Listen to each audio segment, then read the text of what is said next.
Alrighty. With that, Jordan, I'll pass it over to you. All right, thanks, Richard. Good morning, friends. My name, as Richard said, is Jordan Lucas. I'm an economist in the MVD and HEC-FDA 2.0 development team member.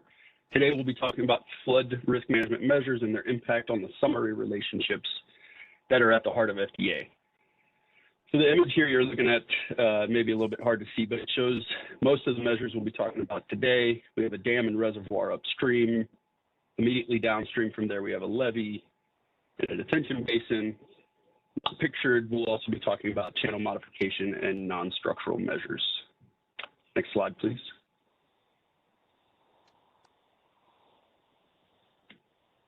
So first off, we have a few caveats, some simplifying assumptions. We're going to ignore uncertainty and assume these relationships are deterministic. You'll also notice we'll be looking at the graphs, we'll be looking at the four summary relationships, and we'll be using straight lines for ease of demonstration, but naturally, these curves will demonstrate nonlinearity in some form in real life. We're also going to assume we're operating the base year condition only. We're not going to deal with scour or deposition associated with project conditions. And then finally, measures that change channel dimensions can modify some extent downstream flows, especially if water that once broke out of the bank is now funneled downstream. We're assuming this affects the way to focus on the most important changes. So this will apply to levee and channel modification scenarios. Next slide. So first, we're going to talk about levees. The scenario we have here, the levee is designed to the 0.01 AEP event.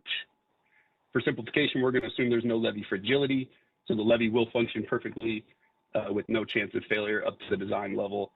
Pictured here, we have a flood wall in action.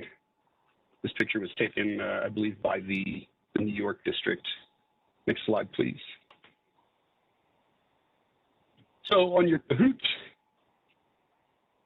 please take the time to diagram out which of these relationships, if any, you believe that a levee would impact and how.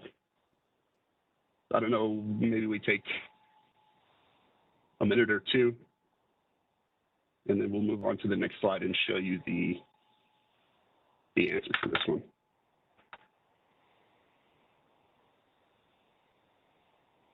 It looks like I didn't give folks enough time in this. You had 20 seconds. I'm going to adjust the time that you can answer for the next few. So we have four people think that the hydraulics is going to be affected. 7 people think that economics. 2 think that risk. And what is the right answer? The right answer is all 3. So Jordan, would you like to tell us about that? All 3 of hydraulics, economics, and risk. Yeah, next slide, please. Here, okay. So we have, starting with the stage discharge relationship. From the toe of the levee to the top of the levee, stage will be greater for a given discharge. The levee is restricting water to the channel, and so you'll have higher stages than would be the case if water were to be able to spread across the floodplain without the levee there. And again, assuming away levee fragility, the stage damage function is truncated up to the top of the levee, and so that's what we see here in that bottom left-hand graph there. The levee keeps the protected area dry, so damages will be 0 for stages below the top of the levee. And then, of course, translating to the damage frequency relationship, damages are reduced to 0 for probability events associated with the stages up to the top of the levee. There is also an interior-exterior stage relationship dynamic that takes place once the levee is over top, but we're not going to get into that here. And that function isn't as important with 2D modeling. Next slide. Hey, Jordan, real quick. I wonder if you could, it just occurred to me that we should talk for a minute about how these changes to the summary relationships are reflected in the software.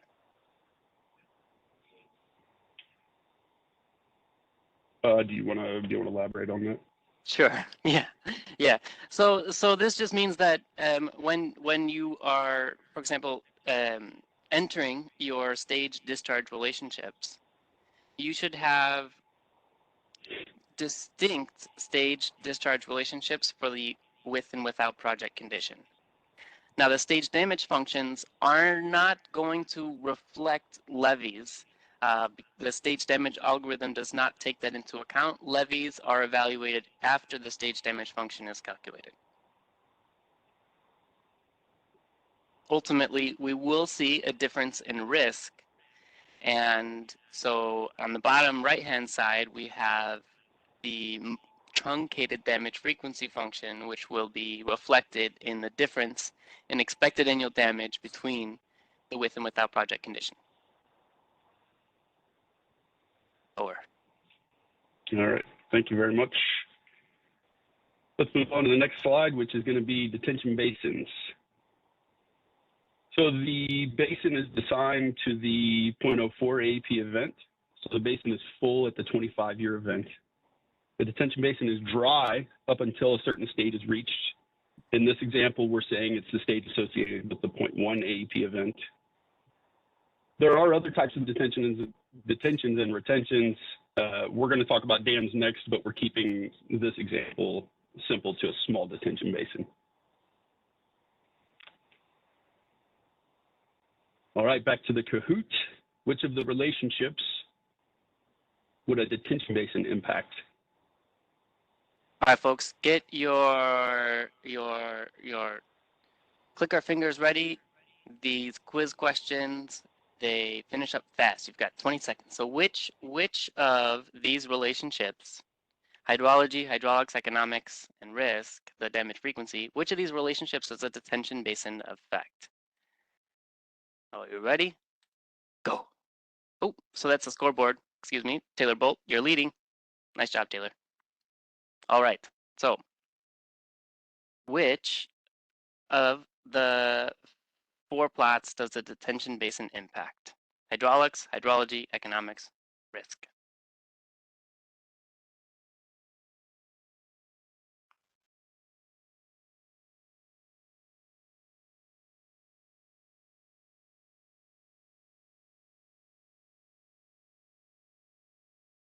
All right, time is up. Let's see who's in the lead. RPM, Scooter Barnes, Caitlin, Taylor, and CB. You are in the lead. What was the right answer? Jordan, talk us through it. Yeah, so we're looking at the discharge frequency relationship here. Up to a certain event, discharge will remain the same.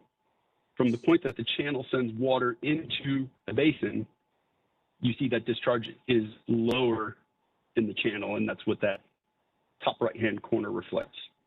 Eventually, the basin will be full, and so you'll notice that that curve returns to that of the existing condition. For the damage frequency relationship, it's very similar. You'll notice that there are 2 kinks in that curve representing the basin beginning to take on water and eventually becoming full. So this kind of small detention basin can reduce peak flows and damages for more frequent overbank flooding, but not so much the rarer, higher magnitude events that we'll talk about in just a little bit. Next slide. So sticking with detention basins, let's talk about the inflow-outflow relationship for bonus points here. If you have no basin, inflow and outflow will be the same as represented by this image. But with a detention basin, how do you think that this relationship is impacted? I don't know, did you have a Kahoot for this, Richard, or is this more of a discussion? I do not have a Kahoot. Please lead us through the discussion. Does anybody want to take a crack at it, or do we want to just... Let's hear from folks. What do you guys think is going to happen? What will the inflow-outflow relationship look like when we have a detention basin? Please jump off mute. Let us know. What are your thoughts?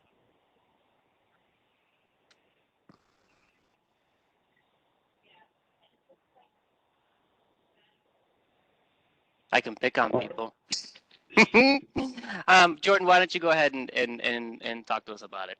Yeah, next slide. So, you know, we talked about how that detention basin is going to be dry up to a certain point, and then once water begins to enter the detention basin, we're going to see a little bit of a change in that outflow relationship. So for a given inflow, the outflow will be lower. And once again, the basin is full. Once the basin is full, inflow and outflow converge once again. And so in HEC-FDA, sorry, Jordan, in HEC-FDA will include an inflow-outflow function to reflect the ability of a detention basin to regulate flow. In HEC-FDA version 1.4.3, the inflow-outflow function is entered as part of the frequency function. In HEC-FDA version 2.0, the inflow-outflow function will live as its own object.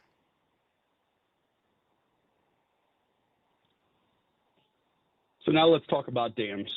Dams are going to operate similarly, but not exactly the same as a detention basin in terms of the way that these relationships are impacted.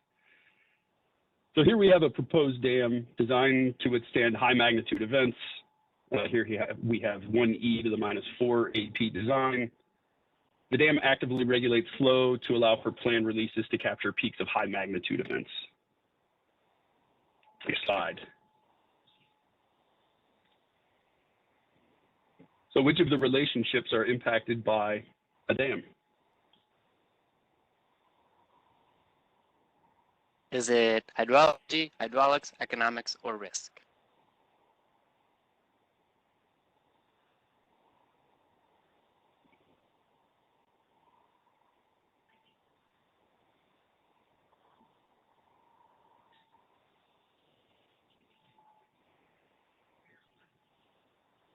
All right. What are the Hungry Economist is in the lead. All right, Hungry Economist. Jordan, talk us through it. Yeah, so what we're looking at here, we see a controlled release ahead of an event. That's that top right-hand relationship, the discharge frequency relationship. You see a kink there where the controlled release is initiated to reduce peak flow. This actually happened recently in the Sacramento area, resulting in some inundation in riverside parks, but that alleviated some pressure on downstream levees. And you see a similar result in the damage probability relationship as well. So in contrast to the small detention basin example, you'll notice that a dam can reduce peak flows and damages for rarer, higher magnitude events as well. And basically what we see in that main difference here is that the function does not return to the original without project condition relationship. Next slide. Real quick, Jordan, Elizabeth asked a really good question. If RAS captures the inflow-outflow structure of a detention basin in a 2D model, why is an inflow-outflow relationship necessary in HEC-FDA? Want to take a stab at that? I'll let you take that one, Richard. Okay.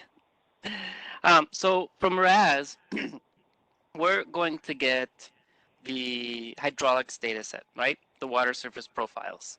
And the water surface profiles should reflect the effect of an inflow-outflow structure. But the water surface profiles are only used to calculate stage damage. We need a flow frequency function, an inflow-outflow function, and a stage discharge function together with the stage damage function to calculate risk. Now, it is common to just take the stages at the index point from the hydraulics data set, that's from the water surface profiles, to calculate a stage frequency function with uncertainty, right? A graphical stage frequency function.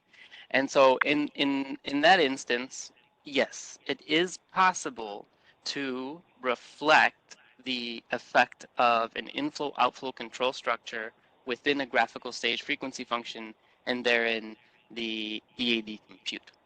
The problem with that is that when we go directly from stage to damage and we ignore flow, we're setting aside the most important determinant in the uncertainty of EAD, that is uncertainty in flow. And so we want to be able to, if the stream is naturally flowing, reflect the hydrology using an analytical flow frequency function, allow that uncertainty to be sampled independently, then have a function that represents the inflow-outflow transformation in the EAD compute, and the uncertainty about that to be sampled independently, so that the uncertainty about flow is incorporated into the uncertainty about EAD separately from the uncertainty in the ability to regulate flow, and separate from the uncertainty in stage for a given flow. So the more that we can identify the uncertainties in these variables by themselves instead of in a composite way, like with a graphical stage frequency function, we get a better representation of the uncertainty about expected annual damage. And we're seeing this as folks try to bring flow into their studies a little bit more, that uncertainty about EADs getting pretty big. And that's the whole point, is that uncertainty in EAD is really sensitive to uncertainty in flow. And so we are lying to ourselves if we exclude flow so that we have a more narrow uncertainty bound around EAD. So this is the whole point.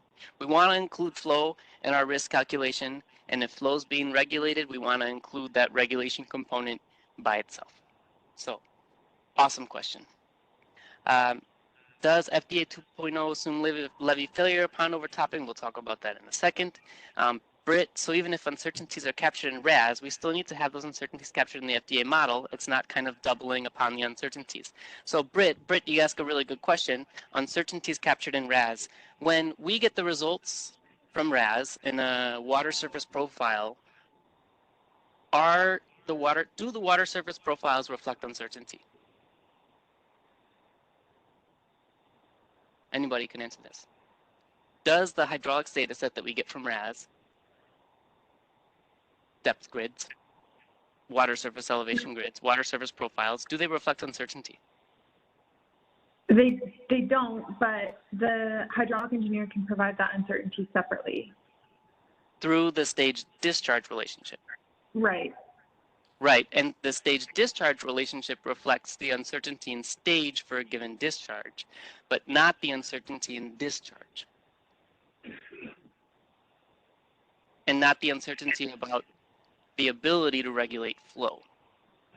And so we want to be able to include the uncertainty about discharge and the uncertainty about the capability to regulate discharge separately from the uncertainty about stage. And so all of these pieces need to come in together into the study as their own constituent pieces.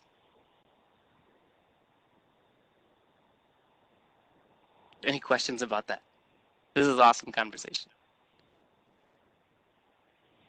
All right, Michael, let's talk about your question when we get to levies. Jordan, I'm sorry to lead us down this tangent. Do you have anything else you'd like to talk about as it relates to dams? No, this is great. You know, this is meant in part to be kind of an open discussion. You know, there's a lot of nuance to some of these scenarios, and we're doing our best to kind of lay out the simplification and the assumptions to make it a little less messy, but these are inherently messy topics. And so please, if you have questions, put them in the chat and we can address them as we're going.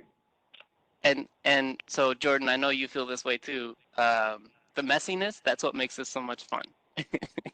Great. All right. Cool. So let's move on to the next one.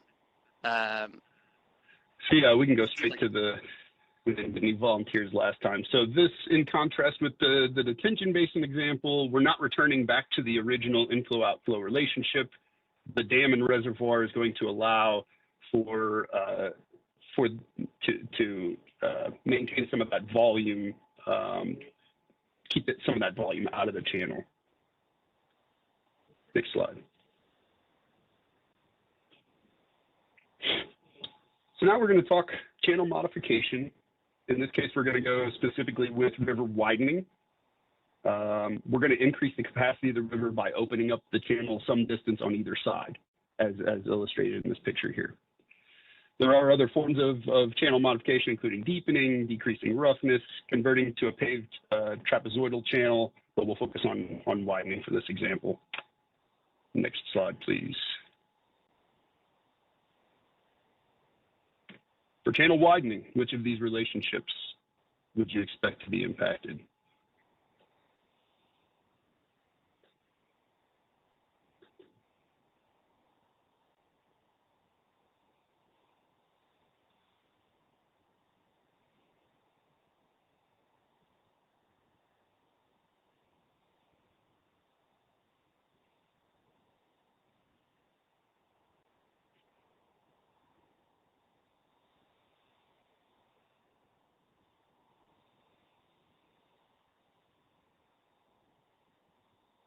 Richard, I think we might have I lost your audio at least. Yeah, you're muted. All right, Jordan, my bad. So Hungry Economist is killing it. Jordan, you want to talk us through it? Yeah, so if you widen the channel, stage will be lower for a given discharge, since the water is either dropped through deepening or can spread out due to widening. And so as you see in the top left graph there, we have a shift of the stage discharge curve straight to the left. Channel widening does not impact the stage damage curve. Instead, it simply takes more flow to reach any given stage, and therefore it takes a rarer and more infrequent event to achieve the same stage as in the without project condition. So this results in a shift of the damage frequency curve straight to the right.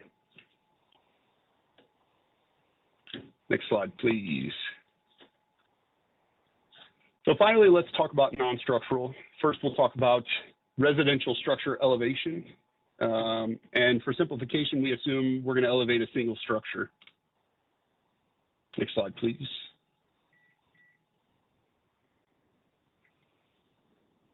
For residential elevation, which of our relationships are impacted?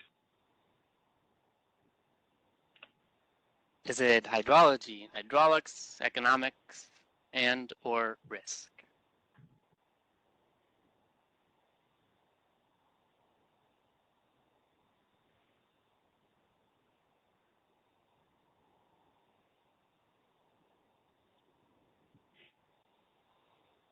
All right. Looks like most are getting the hang of this. 16 people said economics and 12 said risk, and it's both. Right? So who's leading the way? Hungry Economist is staying at the top. All right, Jordan, will you talk us through this, please?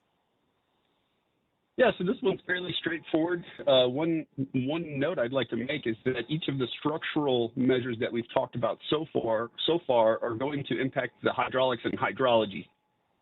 That's kind of the idea behind a structural measure, is that we're trying to change where the water goes. But when it comes to non-structural measures, we're not changing where the water goes. And so, and this is probably a little bit of a hint for our next one, talking about dry flood proofing, but you'll see here, it's the economics, the stage damage relationship, and the damage frequency relationship. So it's fairly straightforward. We're simply lifting the structure up. You'll see a straight shift of the stage damage curve to the right, and a corresponding shift in the damage frequency curve. So once water hits the first floor elevation, damages accrue at the same rate as they would normally, which is reflected by the, what we're portraying as a parallel slope and equal slope there. But it takes higher stages to reach that first floor, and so that's what that shift to the right is about. Hey, Jordan, could you tell us how do you achieve that modified or the with project stage damage function in HEC-FDA? What would you do? So you'll need an FDA 2.0. It's going to be different than an FDA 1.4.3. FDA 2.0 allows you to import more than one structure inventory. So you would have, for this type of a non-structural measure, you'll have your without project structure inventory, which the structure attributes are as they are currently. And then you'll have a separate structure inventory where those structures that you're targeting for elevations, you will increase the foundation height on those structures. And so that structure inventory will be your with project structure inventory in FDA 2.0. In the old version of FDA, you would have to do some manipulating of the modules, which for my money is a much more cumbersome process. So FDA 2.0 is going to improve on the way that we model non-structural measures going forward. Cool. Thanks, Jordan. Next slide, please. Whoops. So how about dry flood proofing? So I gave you a little bit of a hint earlier. Again, we're going to assume a single structure. For simplicity, we're going to dry flood proof a non-residential structure. I want to note here that the USACE National Non-Structural Committee does not recommend dry flood proofing residential structures. So we're only considering this for non-residential, and that's what we have in this scenario. For those not familiar, dry flood proofing typically involves applying a watertight seal around the base of the structure in some form or another that is effective at keeping water out of the structure up to about 3 feet. So we call it dry flood proofing because the structure is keeping dry up to that 30-foot threshold. Once that 3-foot threshold is exceeded, we assume water can fill the structure and cause damage as it would normally. Next slide. To the Kahoot. Which of the relationships are impacted for dry flood proofing non-structural measures?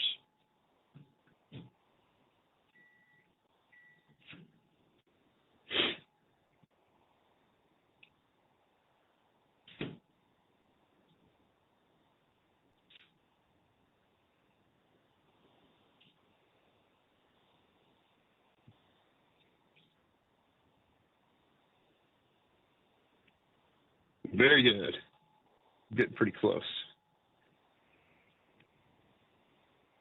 And that was the end of our Kahoot quiz. So Mike took first place, Rob took second, and I bet this is Hungry Economist. Hungry Economist, would you like to reveal yourself and take the podium for your first place position?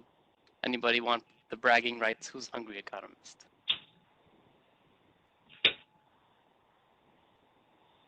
Go on, don't be shy. Oh, all right. Cool. Very well. Great job, guys. I'm sorry that the Kahoot was a little bit clunky and the questions we didn't give you long enough to answer. This is our first time, and so our next Kahoot will be a bit more accessible. Cool. Jordan, will you talk us through it, please? Yeah, so in contrast with elevation, so we are still seeing those same two relationships as I alluded to earlier. We're not changing hydraulics and hydrology when it comes to non-structural measures. And instead of a shift like we saw with elevation, instead we're seeing the stage damage and damage frequency curves truncated up to that 3-foot stage threshold that dry flood proofing is effective. So this one, again, pretty straightforward for non-structural dry flood proofing. Next slide. Cool. So this is Yeah, pass it off to Richard. He's going to have a discussion about natural and nature-based solutions. Thanks, Jordan. So with this slide, I'd like to brainstorm what kind of natural and nature-based measures we can use to address riverine flooding. And then, based on what measure that may be or the form of that natural or nature-based feature, how would it impact these 4 relationships? And so I have one example that we could use to kick off this conversation. We'll just talk for a few minutes. And this example here is protecting upland forests. So the idea is when we are losing upland forest, then there's more runoff from a given rain event. More runoff leads to higher flooding downstream. And so if there are more trees upland, there's less runoff, there's less flooding. And you can see that this is reflected in the, this will be basically reflected in the hydrology, the flow exceedance probability function, right? Because if there's less runoff, there's less flow for a given frequency. So this will be the top right-hand side relationship. I wonder if anybody out there has other thoughts. What are other natural and nature-based features that could be used to address riverine flooding? Please just jump off mute and tell us your thoughts. I don't think there are wrong answers here. You know, trying to figure out how to incorporate NNBFs in plan formulation is something that this is kind of, it's still kind of new, right? We're still trying to figure this out, and we're seeing examples, especially in coastal situations. I think less in riverine, but there are examples, and I'm curious if anybody out there has started to incorporate NNBFs in your plan formulation and how you're evaluating them.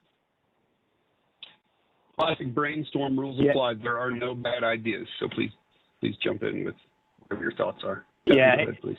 Hey, yeah, Richard, I know Jordan's on a study called Change of Bahoa, and we had a brainstorming session the other day for the AMM milestone. And one of the ideas that came up was if you have a structure, a property that has non-structural on it, that potentially you could incorporate a nature-based landscaping option as well, to where if they get elevated or they get flood-proof, you're also incorporating vegetation options that absorb floodwaters better, that may slow down, that may change the flow on that property as another strategy that's natural and nature-based, since you're already doing mitigation on that property anyways. And so that was an interesting approach that I hadn't thought of before.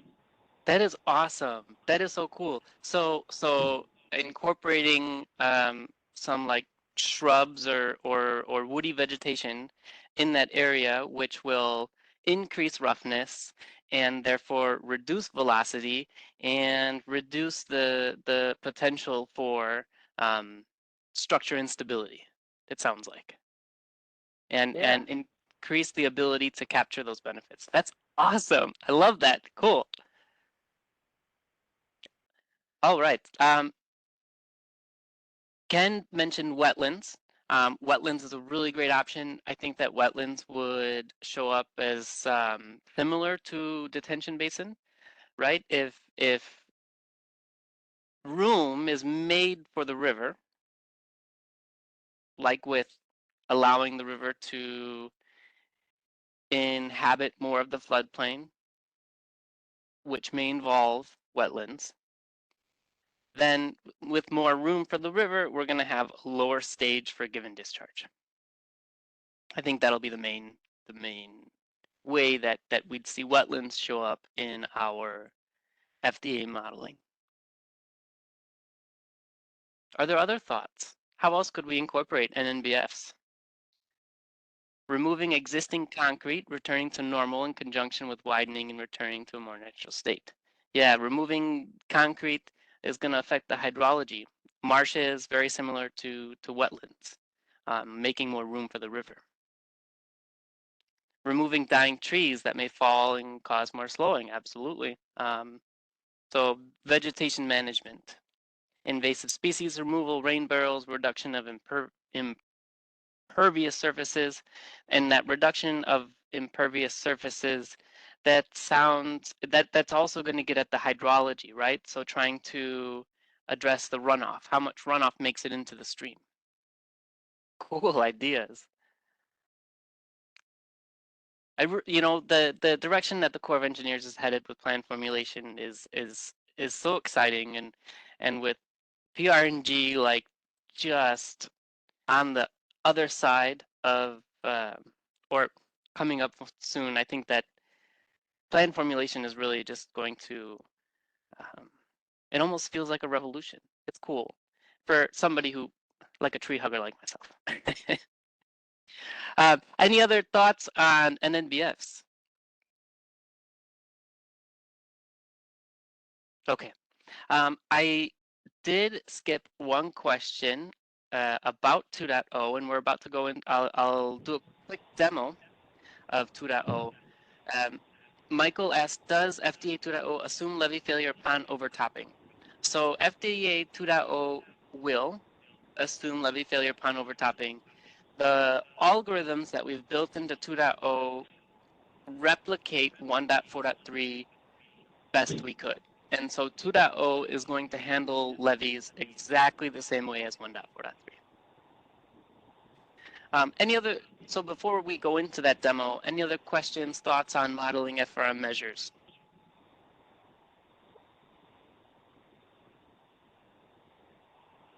All right, let's look at HEC-FDA 2.0. So here's the software. I'm gonna close out of this. What you see is very similar to other USACE software. We have a study tree on the left, and we have an editor on the right. All of the pieces that we've been talking about today, the hydraulics, the frequency functions, the regulated, unregulated transform functions, stage transform functions, levies, the economics in terms of the occupancy types, the structure inventories, and the stage damage functions, they're all going to exist as their own unique objects. Now, we have three analytical objects. We have scenarios, alternatives, and alternative comparison reports. Scenarios are going to be used to calculate expected annual damage and project performance statistics for a given project condition. So without project condition or with project condition for a given analysis year. And so, for example, we have an existing condition for the base year. Let's take a look at what that comprises of, what that is comprised of. Go away. So we've got a name and a description. This is for a particular analysis year, right? Because expected annual damage and project performance statistics are specific to an analysis year. And in this case, we're looking at the base year.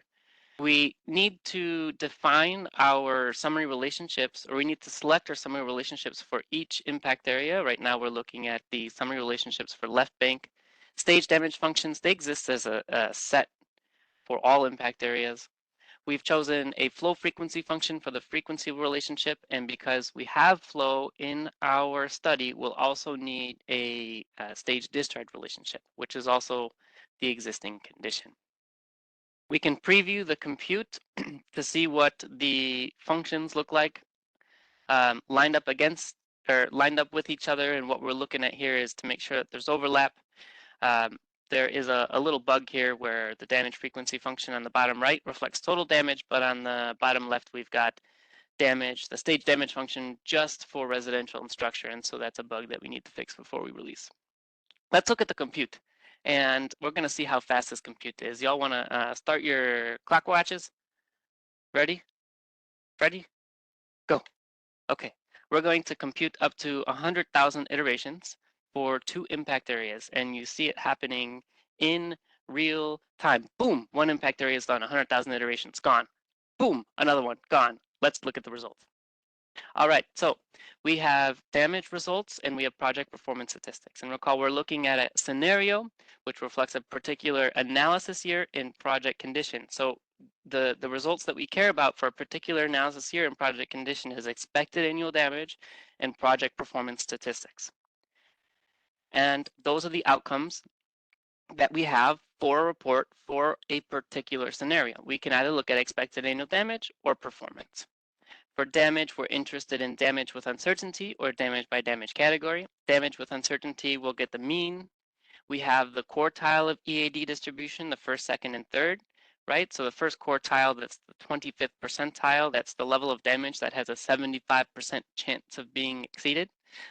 We move to a slightly different language than what you see in the 1.4.3 reporting. I think that talking about quartiles is a little bit more simple than talking about the damage that has a particular probability of being exceeded. It's a lot more words. On the right-hand side, we have the cumulative distribution of damage. On the y-axis, we're looking at relative frequency. On the x-axis, we're looking at the level of damage. You can examine the plot to see, what is the relative frequency of a given level of damage. And right now we're looking at $1.4 million as a cumulative relative frequency of about 44%. So $1.4 million thus has a 56% chance of being exceeded. We look at project performance statistics.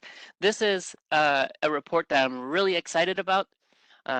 You're looking at a distribution of annual exceedance probabilities. And this is, I think, it's the first time within the HEC-FDA program that we have plotted a distribution of annual exceedance probabilities. And this is really important for evaluating assurance of AEP, which is similar to assurance of target stage, which is also known as conditional non-exceedance probability.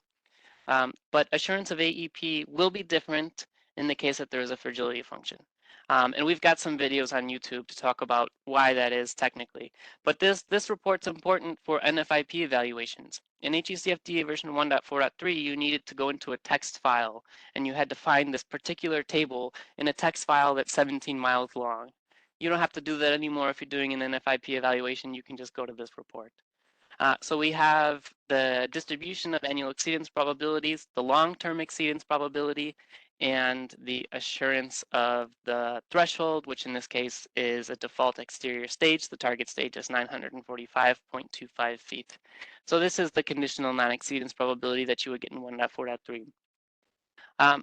So that's it for a scenario. We've got 5 more minutes. I can continue demoing, or I can answer some questions if there are any questions about what we've looked at. Can we import the HEC-RAS files directly now, or are we still using GEO-FDA to process them? GEO-FDA is dead. 6 feet under, and it's gonna stay there. Yeah, the whole point of HEC-FDA 2.0 is to be able to consume geospatial data sets and Awesome. to be able to take that HDF from RAS and just import the HDF into 2.0, and you're good to go. That is good news. Cool. Elizabeth asked, can you copy and paste the results and charts from the GUI? Absolutely. Okay, so let's look at an example of that. Let's look at the stage discharge function. So here we have a triangular distribution of stages for a given discharge. I can copy this, and then I can go to Excel, whatever this Excel thing is, and I can paste. Bada bing, bada boom. You can copy and paste. What a world. And you can go both ways. You can go both ways. How easy is it to modify the data in FDA 2.0, or does it require modification outside the program? Zach, it depends on what data you're trying to modify. At the moment, we are not, we do not have, yeah, so, and Cheryl, I'm going to answer your question too, reason that there's not a GIS interface.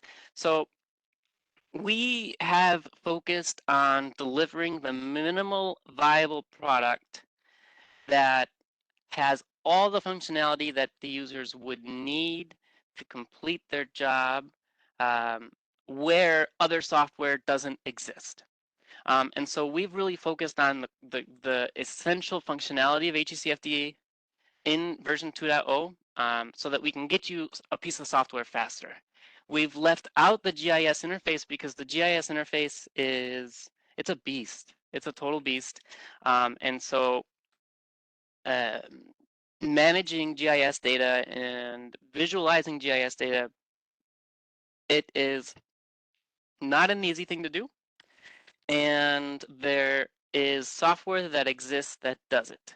And so we have left geospatial visualization and geospatial data manipulation and geospatial data creation to later versions. And we have an SON up at headquarters to try to fund this development activity, because it's such a big effort. And we plan to leverage all of the work that RAS is doing with RAS Mapper, so that we can do it quicker, more efficiently, and even with a pretty map and pretty interface. The RAS guys are doing really cool work, so it's planned.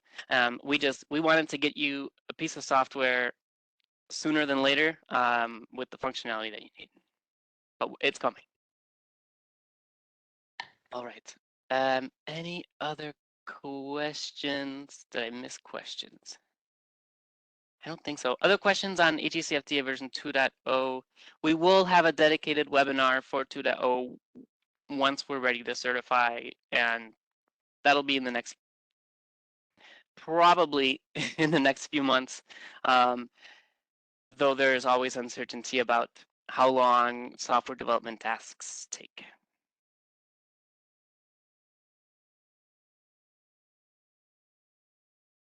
Okay, well, let's leave it there.